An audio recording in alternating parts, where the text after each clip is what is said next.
एक गांव था प्रीतमपुरा। प्रीतमपुरा में एक लालची सेठ रहता था।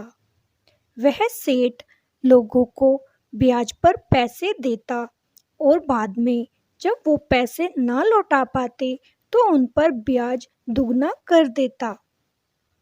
बेचारे गांव वाले उसका ब्याज कभी भी ना चुका पाते और इसी के चलते उन्हें अपनी जमीन में से जो भी फसल होती उसका कुछ हिस्सा उस जमींदार को देना पड़ता। गांव वालों को उसकी हरकतें बिल्कुल भी ना भाती, लेकिन बेचारे मजबूर होकर उसे अपनी हर बार फसल का हिस्सा देते रहते। उसी गांव में चंदन भी रहता था। चंदन के पास गुजारा करने के लिए बस एक ही खेत था जिसमें वह फसल उगाता और उसी से अपने घर का गुजारा चलाता था। एक बार चंदन की पत्नी की तबीयत बहुत ज़्यादा खराब हो गई। इस वजह से उसे कुछ पैसे उस जमींदार से उधार लेने पड़ गए। अब तो जमींदार ने मौके का फायदा उठाया और उसे ब्याज पर पैसे दे दिए कि अब तो ये मेरा ब्याज जिंदगी भर भी चुकता नहीं कर सकता, और मन ही मन बड़ा खुश हुआ। बेचारा चंदन एक दिन अपने खेत में काम कर रहा था। उसी वक्त वहां पर जमींदार आ गया और वो लोगों की फसल को देखने लगा। जब चंदन के खेत की बारी आई तो वह वहीं पर रुक गया, क्योंकि बेचारा चंदन वहां पर अपने खेत को बो रहा था। तभी जमींदार बोला, अरे भाई, मेरा ब्याज कब लौटाओगे? बहुत दिन हो गए, अब तो ब्याज देना पड़ेगा। बेचारा चंदन बोला, मालिक, मुझे कुछ दिन की मोहलत और दे दो, मैं तुम्हारा ब्याज चुका दूंगा। अभी मेरे पास कुछ भी नहीं है। लेकिन जमींदार बड़ा हठीला था। वह बोला, नहीं नहीं, मुझे अभी ब्याज चाहिए, नहीं तो तेरे खेत में जितनी फसल होगी मैं कुछ भी ना छोड़ूंगा। बेचारा चंदन गिड़गिड़ाने लगा, नहीं मालिक, ऐसा अनर्थ मत कीजिएगा, मेरे बीवी बच्चे भूखे मर जाएंगे, मैं कैसे उनका गुजारा कर पाऊंगा। तभी उस जमींदार की नज़र उस चंदन के बैलों पर पहुंची और बोला, ठीक है, ब्याज मत दे, लेकिन मैं तेरे बैलों को ले जा रहा हूँ। चंदन मना करता रह गया, लेकिन वह सेठ नहीं माना और उसके दोनों बैलों को वहां से ले गया। उस जमींदार के साथ एक नौकर भी रहता था। वह बेचारा बड़ा ईमानदार था। उसे ये सब बिल्कुल ना भाता। वह कुछ कर भी ना पाता। बस जमींदार की हाँ में हाँ हिलाने का ही उसका कार्य था। उसके मन को बड़ा दुख होता था, लेकिन बेचारा करे तो क्या करे। एक सुबह जब चंदन फावड़े से अपने खेत में काम कर रहा था, उसी वक्त उसका फावड़ा किसी जगह जाकर टकरा गया। तभी वहां पर वह जमींदार भी आ पहुंचा। उसे भी फावड़े के टन टन की आवाज आ गई।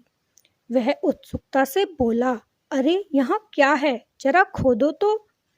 बेचारे चंदन ने जब वहां खुदाई की तो वहां एक हीरे जवाहरात से भरा घड़ा निकला। चंदन उस घड़े को देखकर फूला ना समाया। उसकी तो खुशी का कोई ठिकाना ही नहीं था। उसने सोचा, अब तो मेरे खुशी के दिन आ गए हैं, अब मुझे गरीब नहीं रहना पड़ेगा। लेकिन उस जमींदार ने उस घड़े को उससे छीन लिया और बोला, इस खेत पर अब मेरा अधिकार है, इसीलिए ये घड़ा मेरा हुआ। बेचारा चंदन मना करता रहा, नहीं मालिक, ये मेरा खेत है, मेरी मेहनत से ही ये घड़ा इसमें निकला है, मैं आपको नहीं दूंगा। लेकिन जमींदार नहीं माना और जबरदस्ती उस घड़े को छीनकर अपने साथ ले गया। बेचारा किसान और उसकी पत्नी बड़े दुखी मन से अपने घर वापस आ गए और दोनों बड़े चिंतित हो रहे थे कि अब क्या होगा। जमींदार ने हमारे बैल भी हमसे छीन लिए और हमारे खेत में जो हीरे मोती का घड़ा निकला वो भी उसने हमसे छीन लिया। ये बहुत दुष्ट है, इसे इसकी सजा हमें दिलवानी ही पड़ेगी। तभी उसकी पत्नी को याद आया कि हमारे राज्य का जो राजा है वो बहुत न्यायप्रिय है, क्यों ना हम उसी के पास अपनी फरियाद लेकर जाएं। दोनों पति पत्नी अगले दिन राजा के दरबार में गए और राजा साहब को अपनी सारी परेशानी बता दी। तभी राजा का मंत्री बोल उठा, नहीं नहीं राजा साहब, ये लोग झूठे हैं। बेचारे जमींदार साहब तो बहुत नेक दिल इंसान हैं। इन लोगों की समय समय पर मदद करते हैं। न जाने ये लोग उन पर झूठा आरोप क्यों लगाते हैं।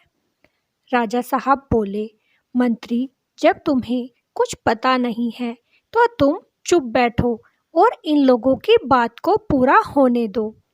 तब चंदन ने सारी बात राजा साहब को बताई कि किस तरीके से जमींदार उन लोगों को परेशान करता है, उनसे खेत की फसल का आधा हिस्सा ऐंठ लेता है और तो और अगर उनके खेत में कुछ निकल आता है तो वो हड़प लेता है।